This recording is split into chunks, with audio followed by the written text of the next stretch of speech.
Hello friends, in this video we will see interrelations between standard continuous time signals such as unit step signal, unit ramp signal and unit impulse signal.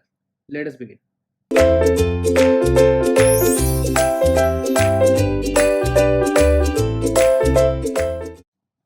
So let us start with interrelations between standard continuous time signals. So to begin with this, let us assume we have this signal.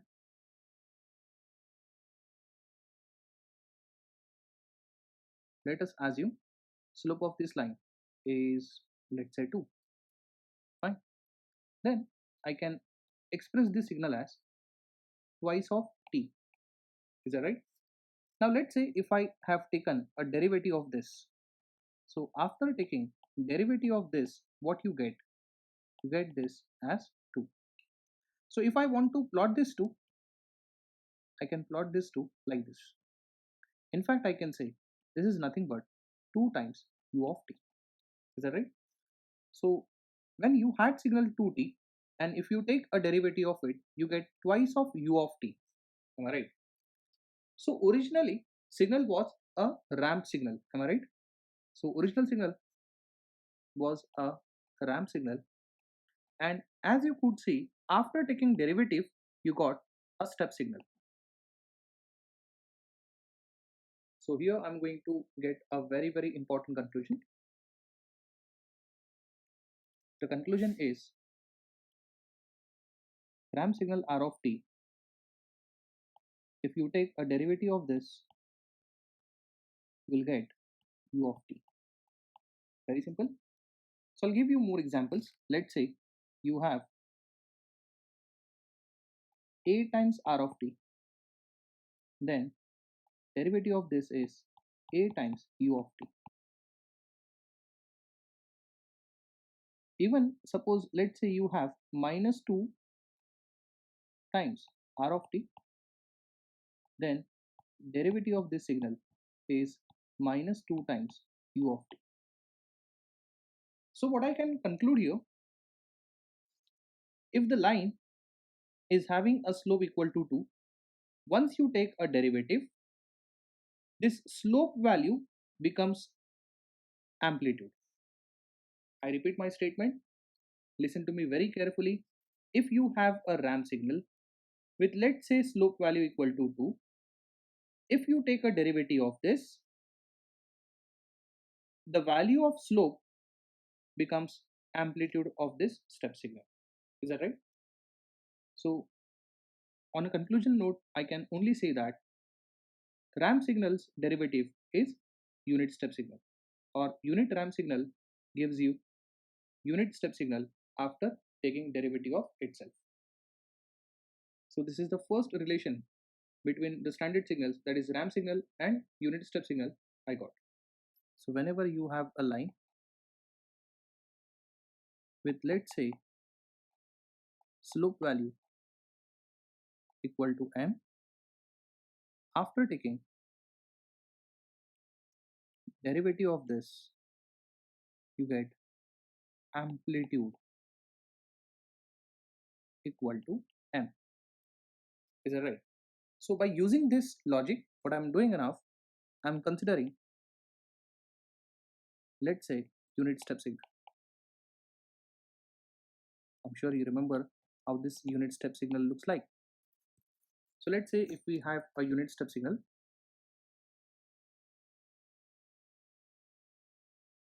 having magnitude equal to 1 after t greater than 0.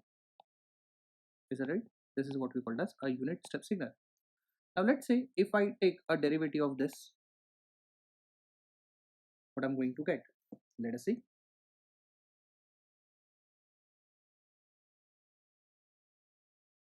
So you know that once you take the derivative of a particular line having slope value equal to m, after derivative you get some signal having amplitude same as that slope, that is small m. So that should be small m here. Now what is the slope of this line? I'm talking about t less than 0. Okay, so slope of this line is 0. So derivative of 0 is, of course, it is 0 only.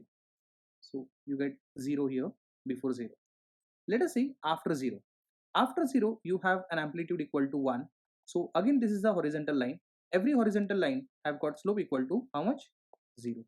Therefore, after 0 also, you will get a line with amplitude equal to 0. I'm talking about instant t equal to 0. Now listen to me very carefully. Look at unit step signal. At t equal to 0, you have a line, and that too a vertical line. And you know that every vertical line have got slope how much? Of course, slope equal to infinity.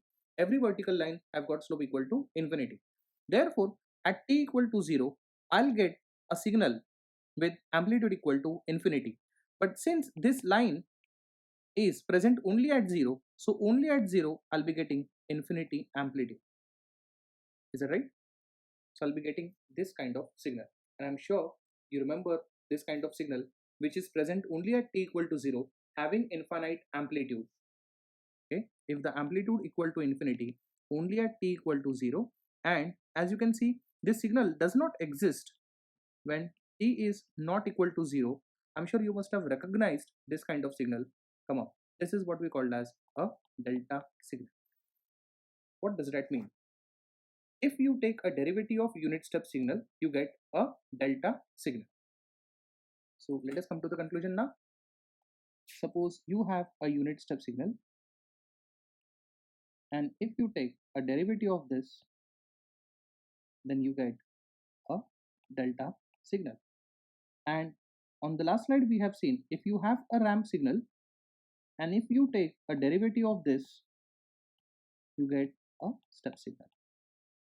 So now I can club these two statements together. Suppose you have ramp signal. If you take a derivative of this, you will get step signal. And if you again take a derivative of step signal, at the end you will get impulse signal. Is that right? You know that if I say that when you are moving from u of t to del of t, you have to take a derivative, is there any chance by which we can come reverse way? That is, suppose we have del of t, and if I want u of t, is there any other way? You know that exact opposite mathematical tool you can use. You can use an integration. You can use an integration with lower limit as minus infinity, upper limit as t. Again, if you again use integration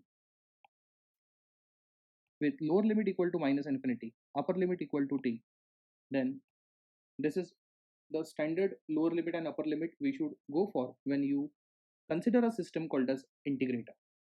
Remember, whenever you have some signal, let's say x of t, and let's say you have signal y of t, and if I declare that this system is an integrator system, then it integrates x of t over minus infinity to t. Okay, it integrates over from minus infinity to t.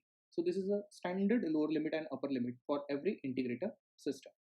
Definitely in next few video lectures I'll explain you why this integrator system have got lower limit as minus infinity and upper limit as t. Okay, so this is the interrelation between ramp signal, step signal, and delta signal. So I'll just summarize these things again. See, first of all, we have seen the relationship between ramp signal and step signal. So I'll just try to explain few things again. Let's say suppose you have such signal which is a ramp signal having, let's say, slope equal to 4. We have already studied whenever we take the derivative of a particular line having whatever slope, you will get the signal with amplitude equal to slope value. Since slope value equal to 4, after taking derivative, you will get amplitude equal to 4. So start getting amplitude equal to 4. And for how much duration, you know? Until and unless this line does exist. So as you can see, this line exists forever. So this amplitude 4 remains forever. Because if you see slope at any given point on this line, you will always find slope value equal to 4. Therefore, you will get amplitude equal to 4 forever. Until and unless this line terminates, this 4 will remain there. And you know that fact, this ramp signal never ends. So this amplitude 4 will never end. It will remain 4 up to t equal to infinity. Is that right? So by using same logic, we have studied this. Okay, look at this. This vertical line have got infinity slope. Am I right? And this infinity slope is having how much time duration? It has got zero time duration. That's the reason why for zero time duration only you are getting infinity amplitude. Thereafter, I'm talking about t greater than 0 region. You can see that slope value equal to 0 and derivative of slope line equal to 0 will be magnitude 0. Therefore, this magnitude is throughout 0. Even for t less than 0, so I'm talking about this region, slope value equal to 0. You know that whenever you take a derivative of a particular line having, let's say, slope value equal to 0, then you will get a signal with amplitude equal to 0. That is amplitude same as that of the slope value. So I'm sure now you are quite comfortable with these interrelations between step signal, ramp signal and delta signal. Thank you.